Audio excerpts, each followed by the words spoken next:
Bonjour à tous et tous, correction de l'exercice PTA 11D. On considère deux récipients contenant un nombre de moles d'eau identique n, ok, aux températures T1 et T2, et on les met en contact thermique de récipients et dans une enceinte adiabatique. Voilà.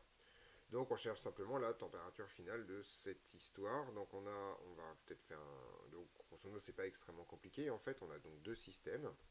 Alors on va faire le raisonnement complet quand même, ça serait propre. On met donc tout ça dans une enceinte adiabatique, je vais mettre le dessin ici. Voilà, enceinte adiabatique, ça signifie tout simplement qu'on va la représenter comme ça. Et dedans, on a de l'eau, on va essayer de mélanger les deux choses, a priori.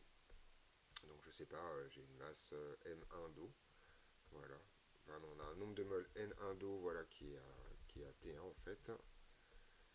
Et on a une autre, voilà, on va séparer ça en deux, on sait pas trop, enfin, c'est le même nombre de moles par ailleurs, voilà, tac, tac, tac, tac, tac, tac, tac. Et on a une autre, un autre truc qui a une température plus élevée que je vais appeler T2. Alors, résultat des courses, on cherche la température finale dans cette histoire.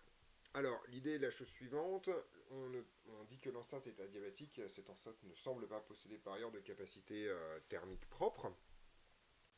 Donc tout va se passer entre les deux. On est en présence de phase condensée incompressible, donc on va pouvoir écrire que delta H c'est égal à Q.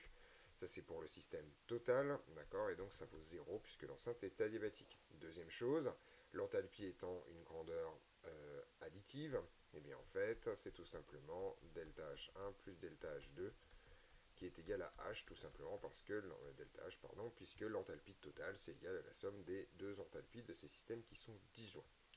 Une fois qu'on a raconté ça, c'est extrêmement simple. Delta H1 pour de l'eau, c'est extrêmement facile. C'est N multiplié par C molaire, multiplié par delta T, à savoir TF moins T1. TF étant la température qu'on va calculer, plus N C molaire multiplié par TF moins T2.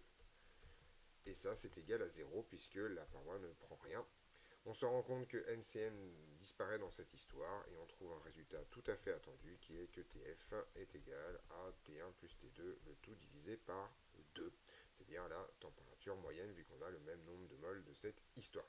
Voilà, cet exercice est terminé, il n'est pas très compliqué, mais il y a vraiment cette histoire de subtilité avec delta HQ qui est important à retenir. Mais sinon, après, dans l'exécution, l'exercice est relativement simple. On se retrouve donc dans d'autres vidéos pour d'autres corrections.